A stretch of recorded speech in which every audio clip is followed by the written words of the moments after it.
Eu quero que você abra comigo a sua Bíblia no Salmo 42. Eu quero só fazer uma pequena introdução do que nós paramos na semana passada, sobre essa questão de bloqueios emocionais. Aqui no verso 1 do Salmo 42, como a corça anseia por águas correntes, a minha alma anseia por ti, ó Deus. Primeira coisa, para você aprender aqui comigo aqui, se você não lembra. Quando o salmista ele fala aqui, no verso 1, pode deixar um pouquinho, fala no verso 1, a minha alma, como a corça anseia por águas correntes, assim a minha alma anseia por Deus. Deixa eu falar para você aqui que o salmista está querendo dizer. Uma vez eu disse aqui o porquê que ele fala isto. A corça, um animal, se ela fica muito tempo sem água, o seu couro começa a ressecar e começa a exalar um cheiro que é onde os predadores facilmente alcançam. Quando a corça ela encontra um lago, rapidamente ela mergulha nesse lago e todo o seu corpo é mergulhado dentro desta água, e aquela presa que estava atrás da corça não a acha mais. Por que não acha? Porque ela está mergulhada na água. O que ele está dizendo? Eu quero, Senhor, a minha alma tem sede por ti, ó Deus. Quando a minha alma está seca, cheia de bloqueios, cheia de rancor, cheia de mágoas, questões mal resolvidas, nós estamos sendo presa fácil. O diabo, ele olha para você e ele sabe muito bem o que está te acontecendo, apesar de ele não ser onisciente. Mas uma pessoa como uma corça, somente pelo cheiro a presa consegue achá-la, devido ao odor que ela solta por falta de água no seu corpo. Assim é uma pessoa que está longe de Deus. Assim é uma pessoa que não está mergulhada aonde? No Espírito Santo. Quando a minha vida está mergulhada em Deus, o diabo pode andar até ao derredor, mas ele não toca, porque minha vida está mergulhada aonde? Nas águas do Espírito. Mas quando eu estou longe de Deus, por isso que muitas pessoas facilmente caem, facilmente são presas do inimigo, facilmente qualquer situação, detalhe, desistem. Por quê? Porque ela não consegue dizer para Deus: Senhor, a minha alma está com sede de ti. Por que você vê muitas pessoas violentas? Por que você vê muita agressão? Por que você vê pessoas tendo crises? Pessoas que têm tudo, mas está vazia, não se encontra, porque a alma dela está com sede, e ela não sabe dizer: eu tenho sede de Deus. E quando nós começamos com esse salmo, dizendo isto, quando eu mergulho no Espírito, eu estou mergulhado nas águas, o diabo não vai te achar. Só que até quando você vai ser presa de demônios? Até quando você vai deixar o inimigo fazer isso com você?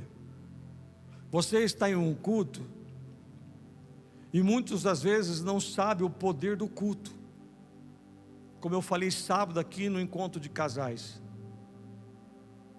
o poder do culto.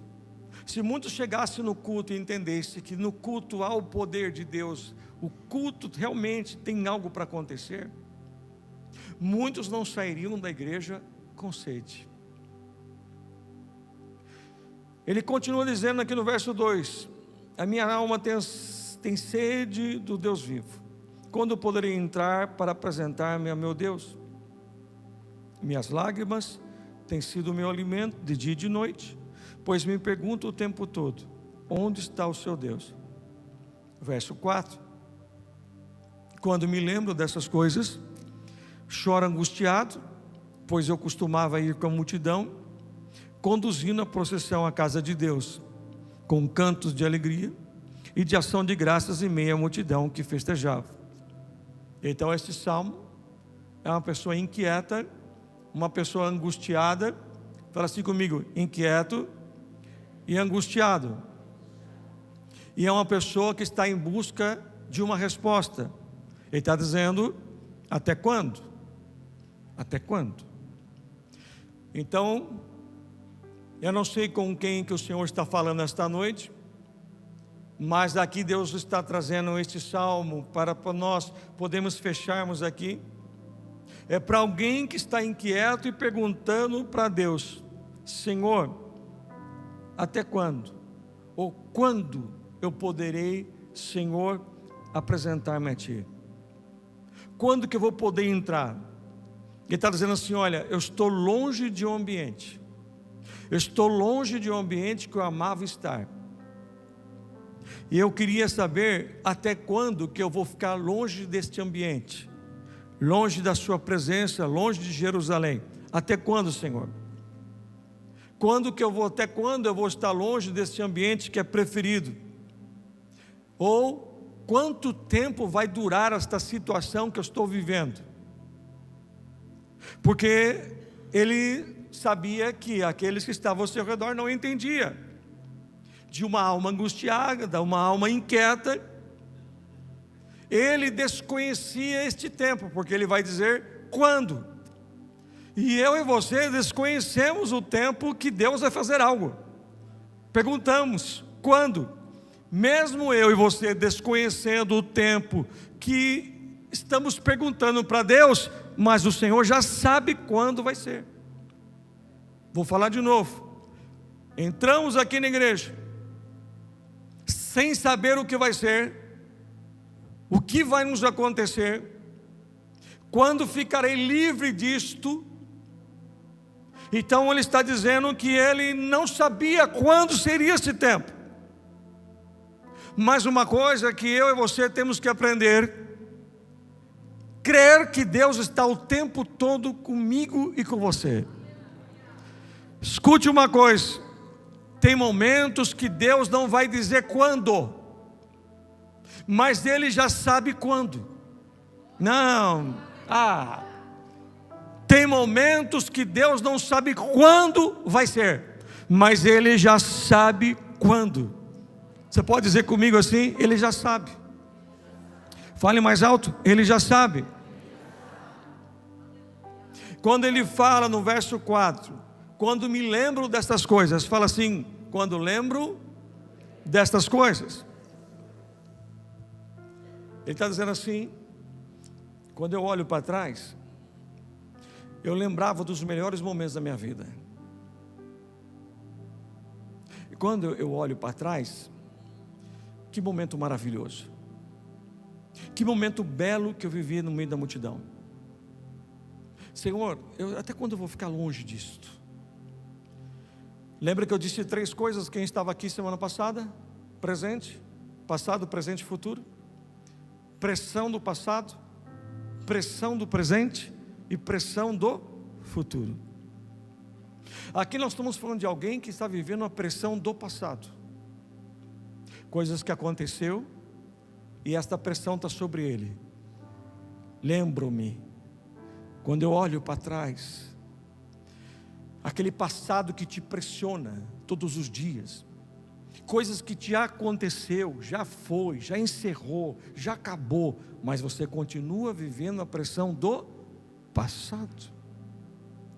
E esta pressão do passado que vivemos, de algo que nos aconteceu, que é algo que nos feriu, quando criança, quando pré-adolescente, quando jovem, questões familiares, de filho para pai, até mesmo tem filho que não perdoa o pai por alguma questão, por alguma coisa que ocorreu, ou até mesmo momentos que viveu um dia na sua vida que marcaram, e ele está dizendo assim: Senhor, o tempo passou, mas o passado continua me pressionando.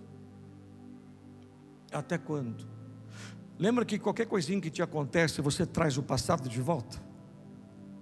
Lembra quando uma coisa nova te acontece hoje, você começa a lembrar o que te aconteceu? Você começa a igualar a situação do hoje com o de ontem? Então, isso é um bloqueio. Você está lá. Você está lá na pressão do passado. Sabe quando alguma coisa acontece, alguma coisa que vem, de repente, meio que parecido que te aconteceu um dia, e você tem a mesma reação que você teve, ou ainda pior. E aqui ele está dizendo aqui: Senhor, até quando eu vou ficar assim com esta pressão? A pressão que um dia fiquei desempregado, a pressão que eu estou vivendo no lado do meu casamento, a pressão de alguma coisa na minha vida sentimental, alguma coisa mal resolvida.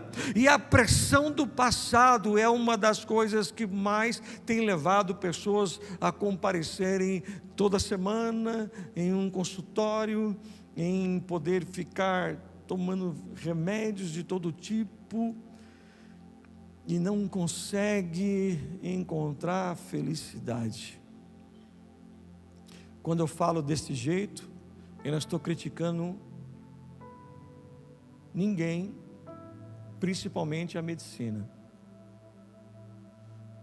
Só que são 25 anos que eu e minha esposa pastoreamos, 25 anos que nós atendemos, fazemos aconselhamento pastoral. E nós já vivemos cada situação que vocês não têm noção. Nós já presenciamos cada situação que vocês não têm ideia. Situações que vocês nem imaginam, que vocês nunca viram na vida de vocês, que vocês nunca, às vezes, presenciaram. E uma das coisas que mais eu e a bispa temos, às vezes, visto, é a pressão do passado. A pressão do presente. E aquela pressão que nós estamos vivendo agora, que tem alguma coisa para ser resolvida, e não conseguimos. Ai meu Deus, ai, até quando? Você está vivendo agora, mas tem a pressão do futuro. Como que vai ser? Nós somos levados para viver uma pressão do futuro, começar a pensar assim: eu acho que quando chegar a tal dia, não vai virar, não vai dar certo, acho que eu vou desistir, eu vou largar de tudo, porque pelo que eu estou vendo agora, presente, eu estou vendo o futuro, vai dar errado, não vai dar certo. Veja só o que o diabo vai fazendo na vida de uma pessoa. Ele vai trabalhando no seu emocional de uma maneira, que é onde vai bloqueando a sua vida, vai bloqueando a sua alma. Ele não consegue mais dar passos, porque ele se sente pressionado por alguma coisa, e ele não consegue mais caminhar. E aqui ele vai dizer, ele disse no verso 3, que a minha vida é chorar o dia inteiro, ou o meu alimento são as minhas lágrimas. Escute uma coisa que eu vou dizer para você: a nossa fé não pode estar baseada em resultados. Diga comigo: a minha fé não pode estar baseada em resultados. Fala assim: mas não, Senhor. Eu vou te perguntar uma coisa: o que motiva a tua vida? É Jesus? Ou pelo que Ele faz por você? Enquanto Jesus estava fazendo a multiplicação dos pães e peixes, tem uma multidão em volta dele. Mas quando ele começou a dizer: eu sou o pão vivo que desceu do céu, quando ele começou a dizer: quem não comer da carne, não beber do sangue, não tem parte comigo, quando ele começou a falar tudo isso, diz a Bíblia que todos o deixaram.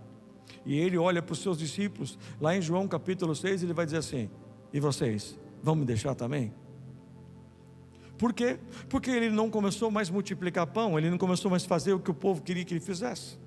E todos começaram a deixar. Por que deixaram? Porque a motivação deles não era o Senhor, a motivação deles era o resultado. E por isso que há muitas pessoas sofrendo, porque a motivação dele é o resultado. E quando a nossa motivação é o resultado, é isso que vai acontecendo. Deixa eu dizer para você: você está num ambiente que nós chamamos casa do Senhor, um ambiente preparado, para que algo aconteça aqui esta noite. Só que a palavra está nos dizendo para mim e para você. Escute aqui para mim. Jesus faz uma pergunta: quem vocês estão procurando? Não é a mim. Eu pergunto para você esta noite: quem você está procurando? Você está procurando Jesus? A sua vida é procurar Ele. Aqui nós vamos ver um salmista procurando a Deus. Minha alma tem sede do Deus vivo. Fala assim comigo: eu tenho que procurar sempre a Jesus, não as minhas vontades. Fala comigo: não as minhas vontades. No Salmo 31, volte um pouquinho. Salmo 31.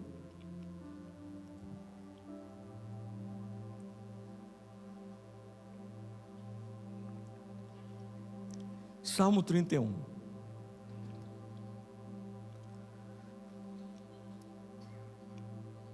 Verso 11. Por causa de todos os meus adversários, sou motivo de ultraje para os meus vizinhos e medo para os meus amigos. Os que me veem na rua fogem de mim. Verso 12. Eu sou esquecido por eles como se estivesse morto. Tornei-me como um pote quebrado. Em algumas traduções, vaso quebrado. Olha o que ele está dizendo aqui. Hoje, pela situação que eu estou vivendo, pelos problemas que eu estou passando, os meus amigos desviam da calçada que eu passo.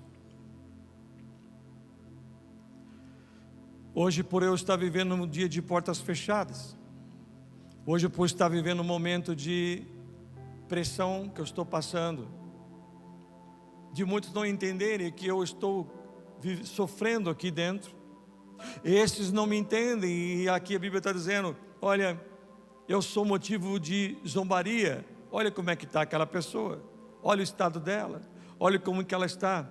Por isso que eu falo, não vá para a rede social para se lamentar, não vá para a rede social para colocar lágrimas, para que alguém comente, não vá para uma rede social com uma cara toda amassada para que alguém tenha misericórdia de você. Não faça isto. Quando todos te deixam, quando todos viram as costas para você, mas há alguém que nunca vai te deixar, que é Jesus. Aqui nós vamos ver o salmista dizendo: eu sinto como uma pessoa que estou sendo zombado de uma tal maneira que os meus amigos têm medo de mim e eles fogem de mim. Atravesso a rua, me deixam falando sozinho. Eu não sei se um dia você já viveu na sua vida um dia cercado de pessoas e depois outro dia você sem ninguém. Um dia você estava tudo bem, muitos estavam do teu lado, hoje não estão mais. E tem pessoas que quando elas são abandonadas, são rejeitadas, são deixadas, ela não sabe lidar com isso, porque a motivação dela não era Jesus, ainda que a ame, ou ama Jesus, porém, quando algo não acontece da maneira que esperava, ou pessoas o abandonaram, situação veio, problemas vieram, e você ficou só nesta situação. E que nós estamos vendo um caso, uma situação dentro da Bíblia, que é onde todos zombavam do salmista e desprezavam. Olha como que está ele, olha a vida dele. Será que ele pecou? Será que aconteceu alguma coisa? Se veja que ele está dizendo, pelo que ele está vivendo, os amigos evitam de se aproximar dele, nem perto chega. Aprenda uma coisa: quando você tiver muito para oferecer, você vai ter muitas pessoas do teu lado. Quando você não tiver quase nada, você pode ter certeza que muitos vão te deixar. Mas tem alguém que é teu melhor amigo, que é Jesus, que te trouxe aqui nesta noite e está dizendo para mim, para você: eu vou remover todos esses bloqueios que estão dentro da tua vida, e você vai aprender a depender de mim, que eu sou o teu ajudador, eu sou o teu consolador, eu sou aquele que te ajuda nos momentos mais difíceis da sua vida. Só que muitas vezes, nós vamos ver aqui este homem vivendo uma situação que muitos possam estar vivendo aqui, que vizinhos que conhecem ele, sabem o que ele está passando, quando o vê, opa, tudo bem, ó, tchau. Você liga, porque um dia esta pessoa disse para você: tamo junto. Ai, Jesus, dá até medo, tamo junto. Eu tenho medo disso, irmãos, desculpe, não é um bloqueio emocional, fique em paz. Mas esse tamo junto às vezes me dá pavor. É melhor falar assim: estamos juntos em Cristo Jesus. Enquanto você estava vivendo muito bem, mas pessoas que conheciam, te conhecem, você às vezes se torna até uma pessoa invisível. E quando acontece isso com alguém, é onde ele se fecha, gatilhos do passado vêm, situações que ele viveu um dia, aí começa a vir aqueles sintomas, aqueles medos, aqueles bloqueios, que é onde você começa a dizer: está vendo, estou desprezado, estou esquecido, agora não tem ninguém que possa me ajudar.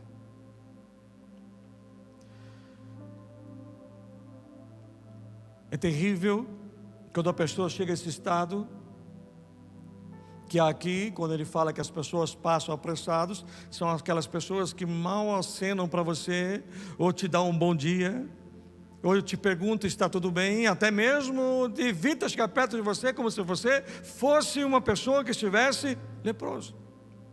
Entra na igreja e sai, e parece que nada está acontecendo na tua vida, parece que nada está ocorrendo, porque você está se sentindo como o salmista estava se sentindo: sinto como morto, como alguém invisível, que parece que não existe mais. Olha aí a pessoa que está com bloqueios.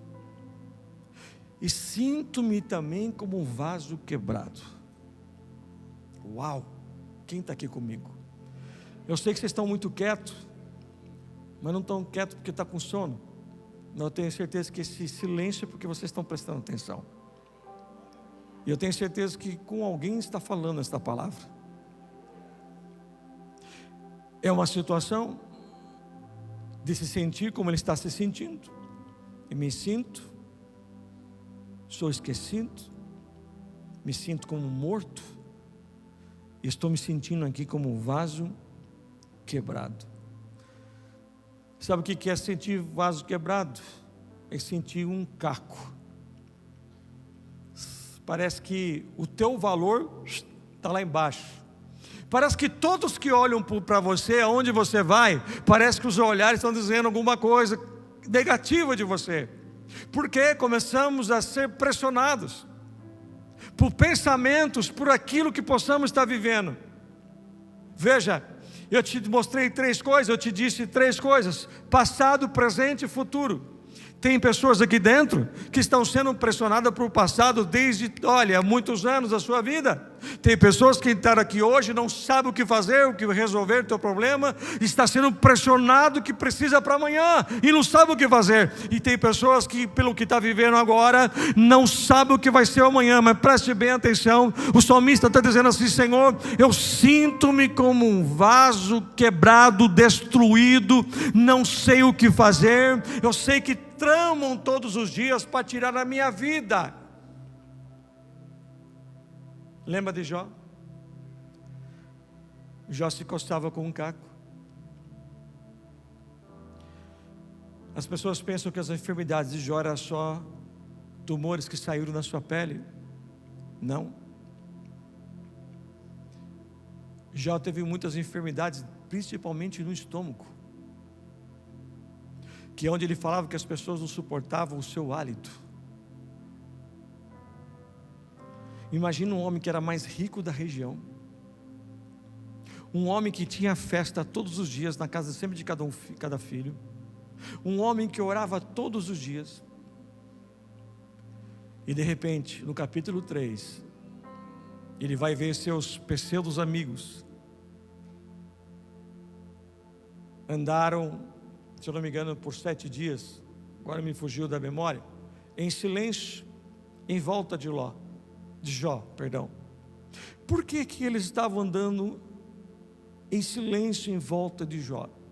A Bíblia diz que Jó estava nas cinzas, no lixão. Ele estava num lixão, no pior lugar que vocês imaginam. Esses homens estavam, os amigos deles, eles não o reconheciam, porque o tumor de Jó estava tão terrível, que deformou quase o seu rosto. Então Jó estava esquecido. E Jó, conforme ele percebeu seus amigos andando à sua volta, sabe o que seus amigos estavam dizendo para Jó? Com sua atitude, me pergunte o quê? Jó vai morrer. Jó vai morrer. Ele não vai aguentar. Então praticamente eles estavam preparando o futuro velório de Jó. Seus amigos, aqueles que Jó esperava neste momento difícil, que agora Jó estava dizendo, coçando com um caco, somente sobrou o caco, ele vai amaldiçoar os seus dias que ele nasceu. Por que ele nasceu? Por estar vivendo esta situação. Só que no final do capítulo de Jó, no 42, Deus muda a situação de Jó. Deus vai curar o emocional de Jó. Como assim, apóstolo? Eu vou te dar o segredo. Sabe qual? Quem quer saber? Pode ficar tranquilo que você não vai ter que dar 7 passos, pular 7 ondas, nada disso. Mas Jó fez algo que muitos não fazem. Deus fala assim para ele: ora pelos seus amigos que te fizeram mal, que eu vou mudar a tua sorte. Primeira coisa que Deus vai curar de Jó é quem? O que? Lá dentro, a alma, o bloqueio que estava aqui. Aí você fala: tá bom, apóstolo, eu vou orar para aquelas pessoas. Não, então você vai continuar desse jeito. É uma decisão tua. Olha aqui, vamos comigo lá, vamos lá, só para não ficar aqui. Volta comigo, capítulo 42. Não estava no esboço, mas Deus colocou.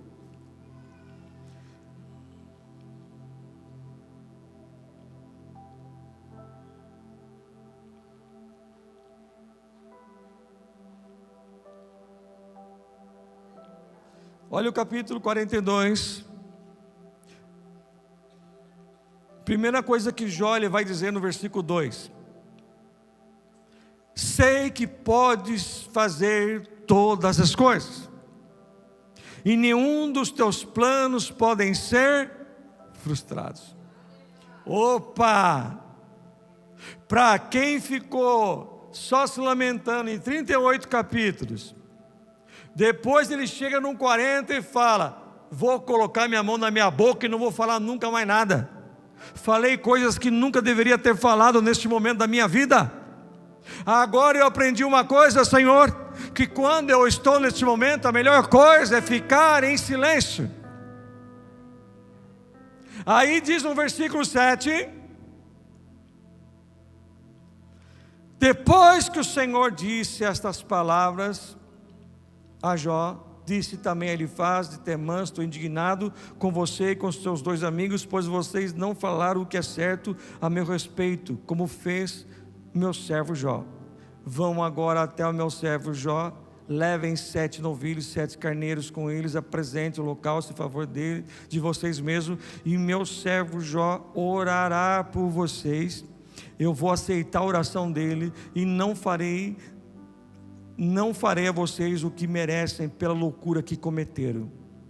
Vocês não falaram o que é certo a meu respeito, como fez meu servo Jó. Versículo 10: depois que Jó orou por seus amigos, o Senhor tornou novamente próspero. Ai, Jesus, olha para o teu irmão e fala assim: você está aí, ô abençoado? Fala para ele, que isso? Vamos ler o versículo 10 de novo, coloca aí para mim, vamos aí. Depois que Jó orou por quem? Por quem? Olha o que diz aí: o Senhor tornou novamente próspero, e lhe deu em dobro tudo que tinha antes. Olha o segredo aí, irmão. Senhor, tira esse bloqueio dentro de mim. Não, atitude. Deus disse: ora por eles, que eu mudo a tua vida agora. Perdoa, que eu vou arrancar esse bloqueio de dentro de você. Não adianta de agora chegar e falar para os seus amigos e dizer assim: olha, na hora que eu mais precisei, vocês me viraram as costas.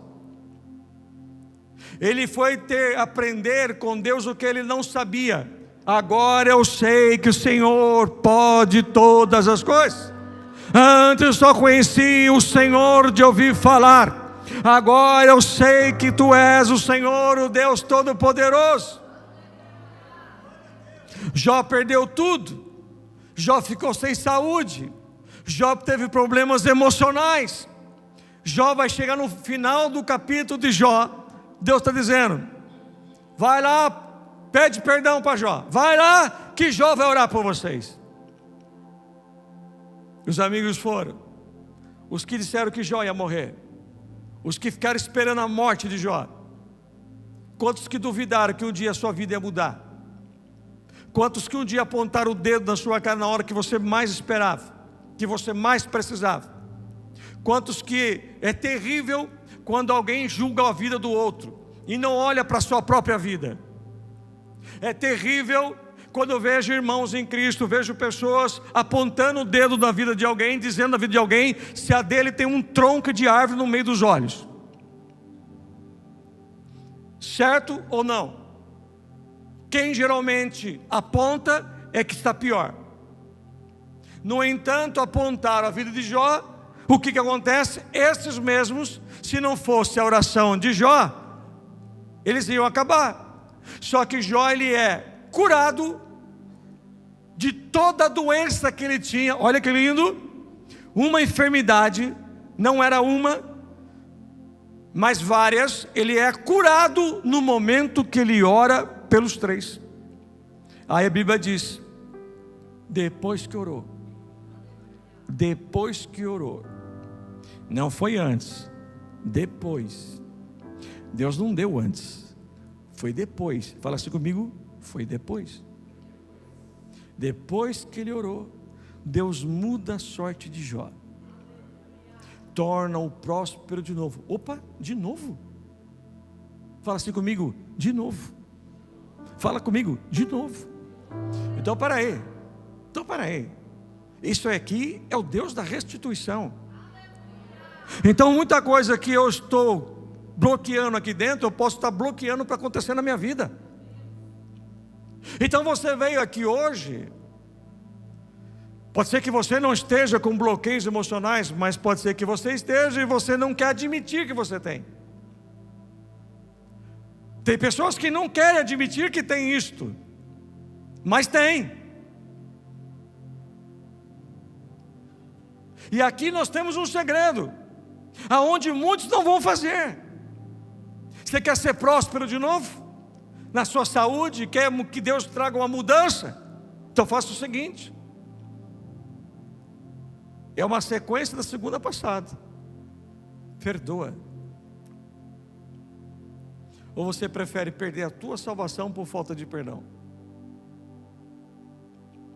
Ou você prefere ficar na mão de torturador tua vida inteira e começar a perder e perder? Jó perdeu tudo, gente. Jó não tinha motivo para perder. Tinha ou não? Não tinha, gente. Se alguém me disser qual é o motivo que Jó perdeu, me fale, me ajuda aí. Qual foi o motivo? Jó teve tudo de volta. Até o casamento dele foi restaurado. Casamento restaurado. Deus deu outros filhos para ele. Trouxeram ofertas para ele. Os seus irmãos que nunca procuraram Jó, Deus fez com que eles trouxessem ofertas. E essas ofertas que começaram a trazer para Jó, foi aonde Deus começou a multiplicar de novo. Você está entendendo o que pode começar a acontecer na tua vida? Por isso que apóstolo João fala para Gaio em 3 João: quero que a sua vida seja próspera como é a tua alma. Alma próspera, o que está à minha volta vai acontecer. Amém? Eu paro aqui. Segunda-feira a gente continua. Fica de pé. Aleluia. É para Jesus? Então faz barulho.